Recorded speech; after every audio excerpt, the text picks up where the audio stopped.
Sejam muito bem-vindos a esta reflexão, certo? Vamos mergulhar direto neste conteúdo e explorar o fascinante contexto histórico que encontramos no capítulo 11 do segundo livro das Crônicas.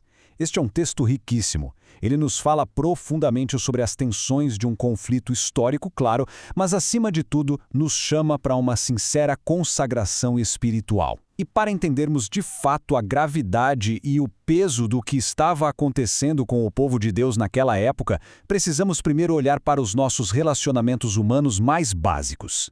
Para ilustrar a dor desse contexto bíblico, imaginemos um dilema moderno, infelizmente muito comum e doloroso. Conhecemos bem aquelas histórias trágicas de famílias que foram completamente destruídas por causa de uma disputa de herança. Pensemos no caso de irmãos que, logo após a perda dolorosa dos pais, começam a lutar amargamente pelo valor da casa que ficou. Um dos irmãos, que morou lá até o fim da vida dos pais, acha que tem mais direito. Os outros discordam fortemente, sentindo-se injustiçados.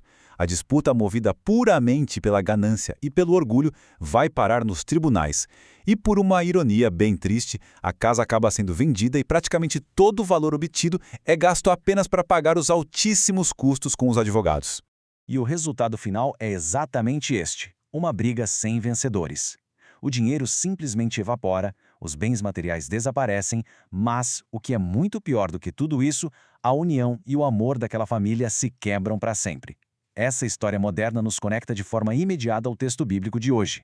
As tribos de Israel e de Judá, que antes formavam uma nação forte e unida sob os reinados gloriosos de Davi e Salomão, encontravam-se agora à beira de uma guerra civil igualmente trágica.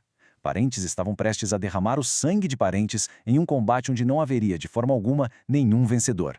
Chegamos então a um reino em ruínas, a tragédia da desunião.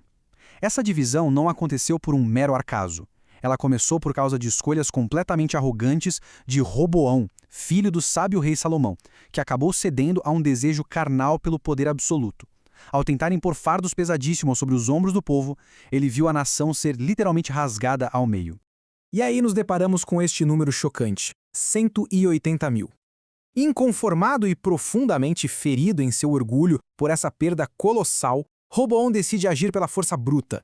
Ele reuniu impressionantes 180 mil soldados escolhidos, guerreiros muito bem preparados e armados das tribos de Judá e Benjamim.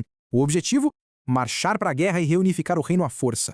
O pensamento humano dele era o de que o domínio só poderia ser conquistado por meio do derramamento de sangue. Mas então vemos a resposta da obediência, rendendo-se à orientação divina.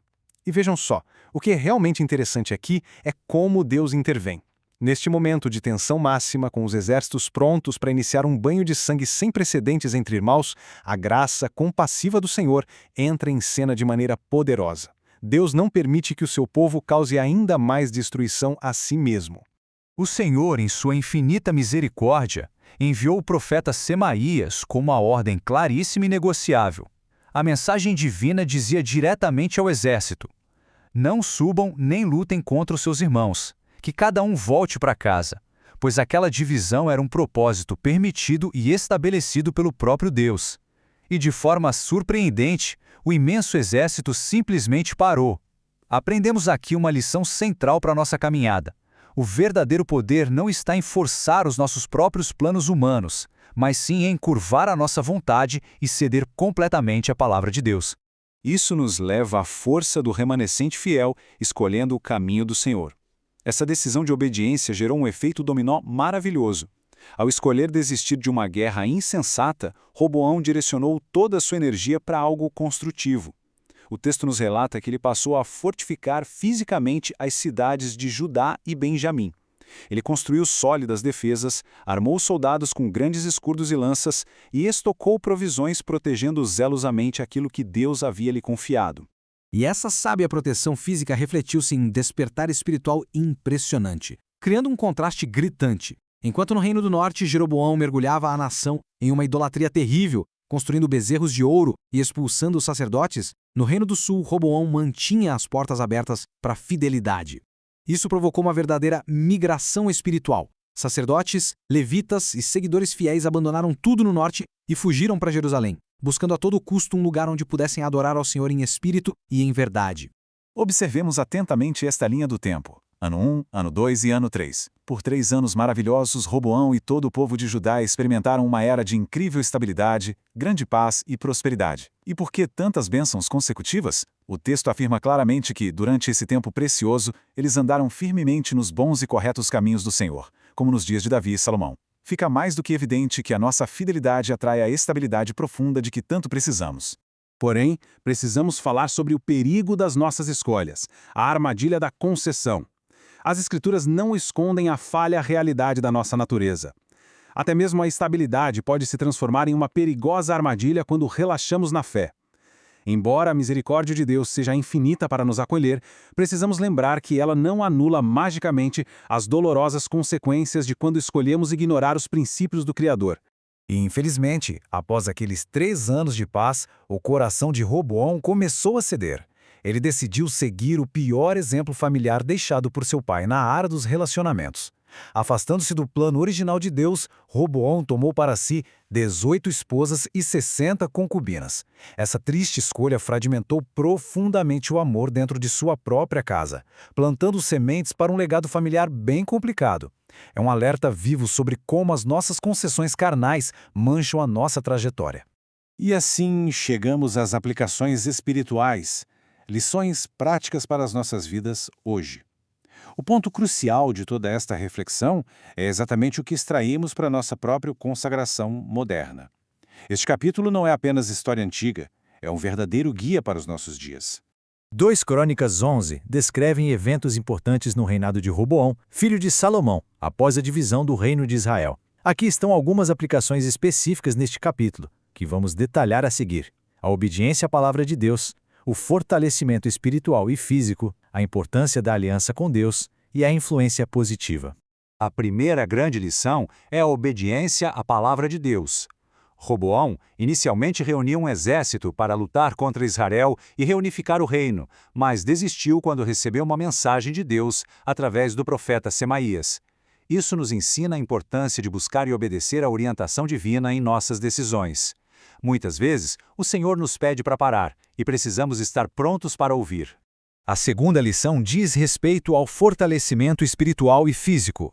Roboão fortaleceu cidades em Judá e Benjamim, preparando-se para possíveis conflitos futuros.